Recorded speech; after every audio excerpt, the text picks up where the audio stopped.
Okay, guys, a lot of you have been asking me, how do I live with my working puppies? What's the way that you should live with a puppy that you're going to do work with? Whether it's competitive dog sport, whether you're raising the puppy to be a police dog or a protection dog, what's the secret to living with these dogs? Well, there really is no secret. The reality is when they're in my home, I expect them to behave like any of the other pets that live in my house. So that means there are certain things I won't allow. I don't allow them to be crazy. I don't allow them to roughhouse. I don't allow them to, jump on my toddler. I don't allow them to chew things up. I have a specific behavioral expectation for them in the house. And I'm quite strict about it. And that's why I don't have any of the crazy behaviors. I feel like people almost relish in the bad behavior of their dog. Like they get a dog that they say they go to Schutzen maybe like once a week. And all of a sudden now they got the working canine stickers and, they're crazy, they're all in on this. Like they're acting like they have an active duty SWAT dog or something. And, meanwhile they're going to Schutzen and maybe letting their dog bark at a helper once a week. And now all of a sudden that's an excuse for their crazy and bad behaviors. Like, calm down, guys.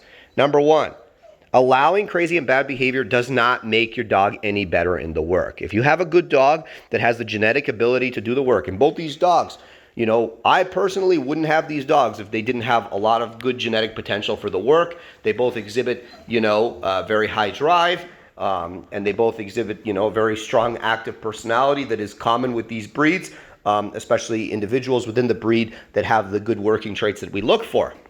That being said, I don't allow the bad behavior because I don't need to allow the bad behavior. It's not going to make their life or my life any better, and it's not going to make their work any better.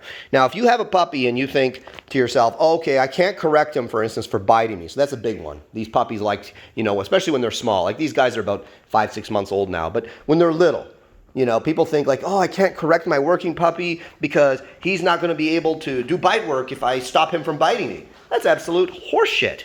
Of course he can, Now, look. If you correct him and he says, okay, I can't do bite work anymore, well, guess what? That dog was not of the caliber that you need in order to have a strong, in order to be able to do that bite work anyways, right? It's there or it's not. I hate to say it, guys.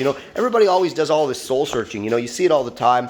Dog comes on the field or he's, working in some club, some little, 8-month-old puppy or something, and dog's really not doing well, and they're like, oh well, he's a house pet, they told him no for biting, so that's why he doesn't bite. It's like, yeah, I don't think you really understand the concept of drive and thresholds and how all that stuff works, right? No, the puppy doesn't bite because it's just not a good quality dog, right? It doesn't have good drive, it doesn't have good confidence, and that's why it's not able to engage in that kind of work. Or maybe your helper work sucks. But that's another topic altogether. So my whole point is that you do not have to allow these dogs, Dizzy, place.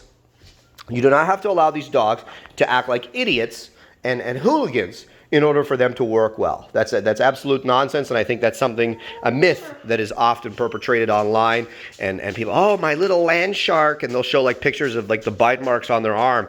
Calm down, okay? You're taking your dog to the helper once a week and he barks at him, and maybe, you throw a ball for him once in a while and you're acting like you have an active duty SWAT dog, and even if you did, it still wouldn't excuse the behavior that you're allowing. So be firm with them, be strict with them, and be contextual. In the house, we don't allow the roughhousing. We don't allow the craziness. He's not allowed, for instance, when my toddler throws his ball around, he's not allowed to go and chase that ball. He has his own ball. He has his own toys that he's allowed to play with. In the house, we have to be calm, we have to be relaxed, and we have to be respectful of the people that live in the house. And in the work, we have to be pushy, we have to be forward, we have to be strong and aggressive and brave, and that's the context for the work. So, I don't buy into this whole, oh, it's a working dog, therefore, I have to let it be an asshole, so to speak. So that's my little blurb on, raising working puppies. Now, methodology, I use these places a lot when I'm not able to supervise the puppies, but I also give them free time.